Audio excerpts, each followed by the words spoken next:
Have you ever had the feeling that your friend secretly hates you? That is the case in this story I'm about to tell you.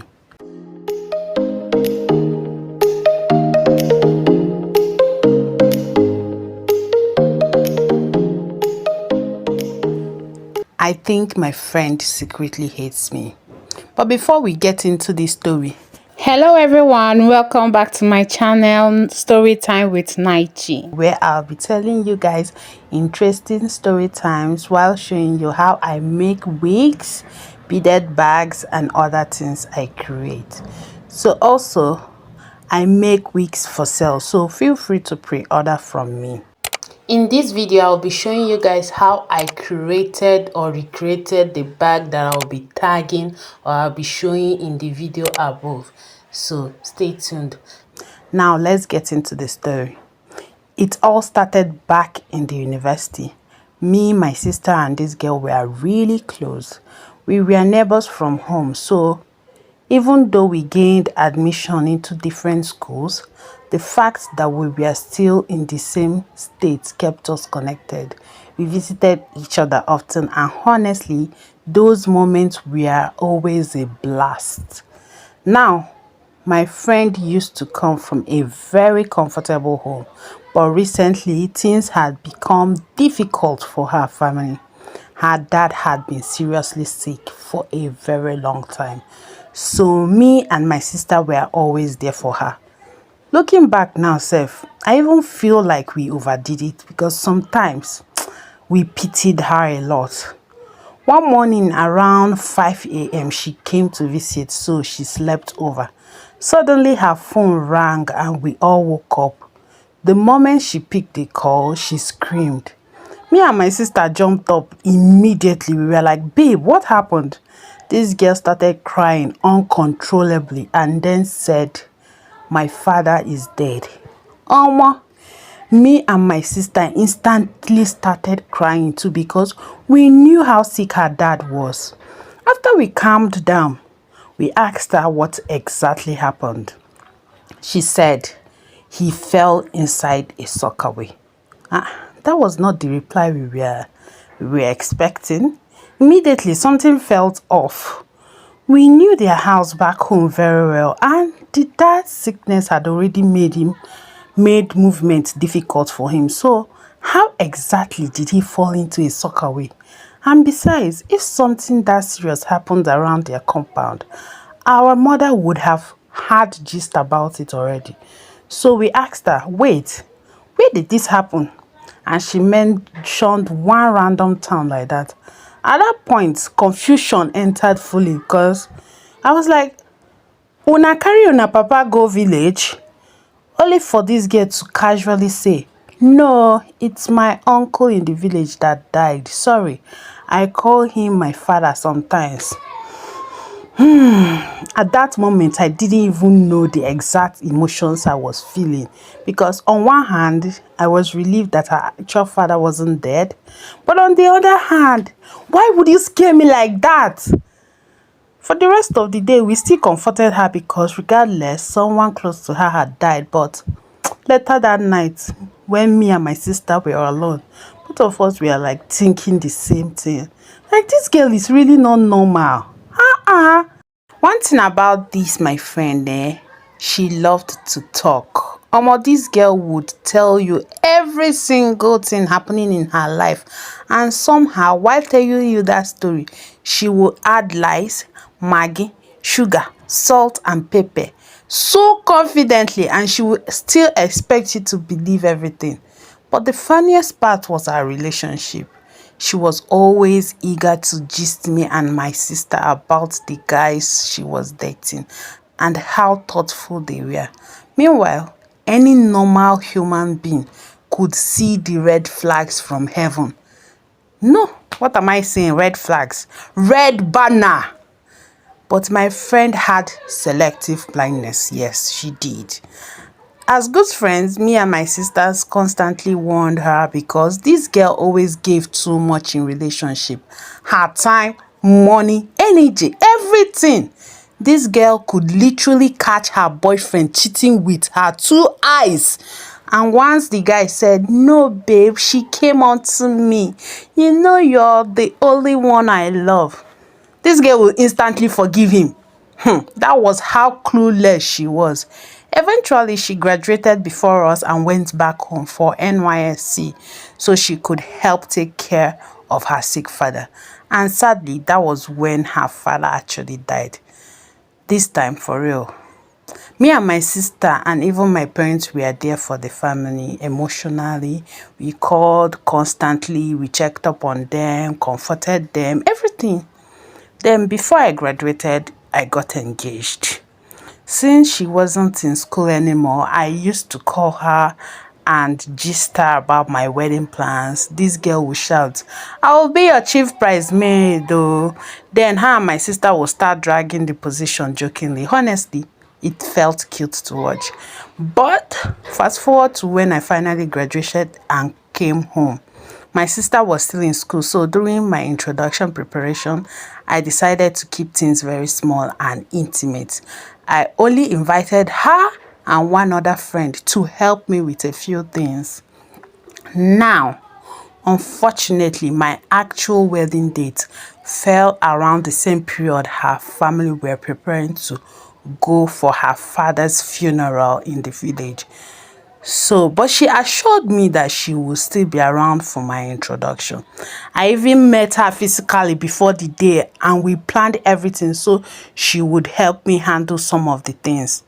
The morning of my introduction, I reminded this girl again, oh, remember that you have a lot of things you promised me that you were going to help me doing this introduction. She said yes, so that I should not worry, that she got me. I told her, please don't forget, oh, you are very important today. She said, no worries, I got you.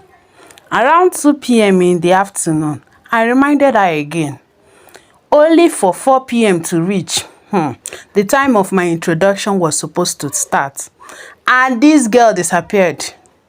I went to their house. Gate was locked.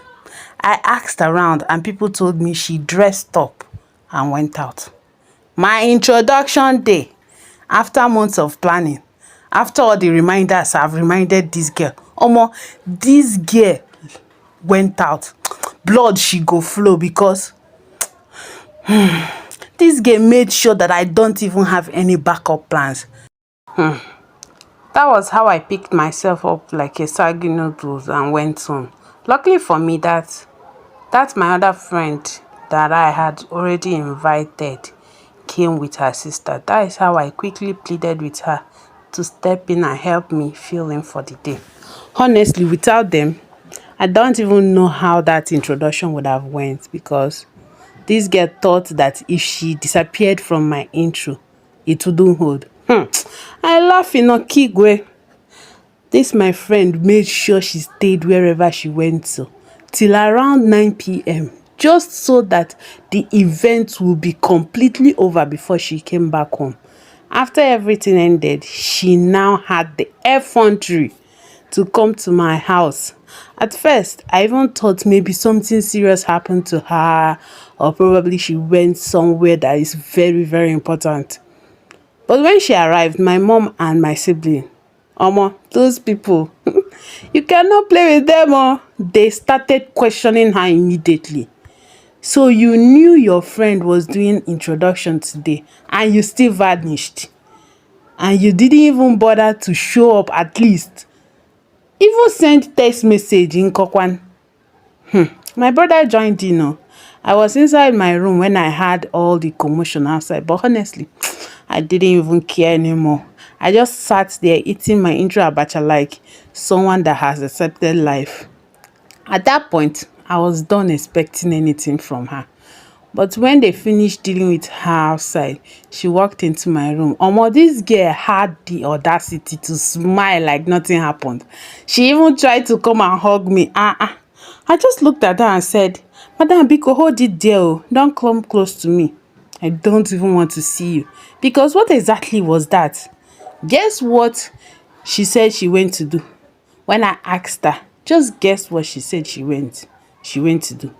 She said she went to see the person that was teaching her tapping business on Telegram. Eh, please, so can you imagine? Of all things to do on my intro day, you chose to go tapping. Tapping! You guys remember that period when everybody in Nigeria was tapping their phones like maniacs, thinking money would drop? Yes. This girl missed my introduction after months of reminding her to go and learn tapping. My brain wan blow because say what? She didn't she couldn't even say she went for a family meeting about how her father's funeral would go. At least I would have forgiven that one, but you went to tap after assuring me that you'll be there. I shouted at her and I told her, please leave my room immediately. Because at that point, nothing she was saying was making sense again. After that, she traveled for her father's burial and they stayed almost 2 months. By the time she came back, I had already gotten married. And honestly, 2 months was just too enough to forget everything. So one day when I was at the market, I saw her and I got excited and I called her the way we always do. But this girl snubbed me, like no response, no energy, nothing. At first I thought, okay, probably she was still upset because I shouted at her. So I let it go. Although I moved out of my parents' house because I'm a married woman. But I was going to still be seeing her because she and my parents are neighbors. So I told myself we would eventually be fine. And we actually did make up later, but something had already changed because now whenever I visit my family, I still see her around. She smiles, she laughs, but it doesn't feel genuine anymore because I know how her real happiness used to look like. This one is not the same. Unless maybe it's just me that is seeing it though. So eventually we made up, not fully the same way we used to be before, but at least we were talking again. Then I got pregnant. And honestly, that was when I truly started noticing the jealousy. Anytime I went to visit my parents, I would stop by their house to greet her and her mom. But immediately she heard my voice, this girl would run straight into the bathroom. Not once, not twice, because almost every single time I would greet her mom and ask, Auntie, where is she? The answer was always, she's in the bathroom. At first I ignored it, but deep down, something felt different. Then tragedy struck. My baby came too early and probably he even died before we got to the hospital. That period of my life was one of the most traumatic things I've ever experienced. I lost so much blood there. Hey, I was literally white like a sheet of paper. No blood at all. I almost died. We stayed in the hospital for about 4 to 5 days. And the shocking thing was how many people showed up for me. People I wasn't even close to. People I never expected. Some even spent the night at my hospital bedside. You know, our town is like a small place. Once something happens, the news spreads very fast. Even people you barely know will come visit you. But this girl and her mother, nothing. No visit, no text, no phone call, no WhatsApp message, nothing. Meanwhile, we were neighbors, so you could literally throw a stone from our house to their house. But she did not visit. I might not even blame the younger brother because he's still a child, but the adult, the silence, After I was discharged, my mother came to stay at my house for some weeks to help me recover. Still, no visit. So then one day I had a doctor's appointment very early in the morning because I needed to do a scan at the medical center. Who else have ever been to a medical center to get a scan done? Sometimes you might even come to the hospital by 5 o'clock and you will still not get line for the scan. That was how serious it was. And in my area where I lived, motorcycle movement was restricted, like from 7 p.m. to 6 a.m. because of insecurity. And my husband only had a motorcycle. So I had to go to my parents' house and stay so that my dad could drive me to the hospital around 4 a.m. in the morning with his car. That night while we were inside joking and talking, I suddenly heard her voice outside through the window. I peeped and I saw her outside their house, laughing, talking, moving around comfortably, meaning she knew fully where I was around. And I was very sure because we are loud in our house. I'm very sure she could hear our voices and our laughter from inside. But she still couldn't step into our house for even 1 minute to said, I heard what happened. At that point, I was done. 4 weeks after losing my baby, I finally texted her and I was like, Madam, I can see that you no longer consider me as a friend. This information has been received loud and clear. Then I blocked her. But do you even know the worst part? The worst part was while my mom was staying with me to take care of me, she went to the market one day and met one of their relatives. Apparently, someone in their family had just given birth and her mother was doing omogo there. My mom was genuinely happy for them, so she called the woman to congratulate her and also to tell her what happened to me. At first, the woman did not pick the call. Later, another younger woman answered the phone, probably the woman that just gave birth. My mom introduced herself and said, when the owner of the phone finishes bathing the baby, please tell her that I called or tell her to call me back. Do you know that 3 weeks passed and this woman still did not call? Nothing. She did not call. She did not text. Nothing. She did not do. After I sent this text and blocked that girl, she suddenly rushed to my house and started calling me with another number. The only thing she said was, I'm at the gate, come and open. The anger that I was feeling, I just suppressed it. The moment she entered, my mother, no nonsense woman, she really told her off. And she properly expressed herself about how hurt she was by her mother's behavior. Since that day, anytime I'm passing their house, the mother would say, I'm sorry, I do you bad. I'll come and visit. Till today, I'm still waiting for that visitor. I even blocked the new number she used to call me because I'm not interested. I blocked her all of her socials.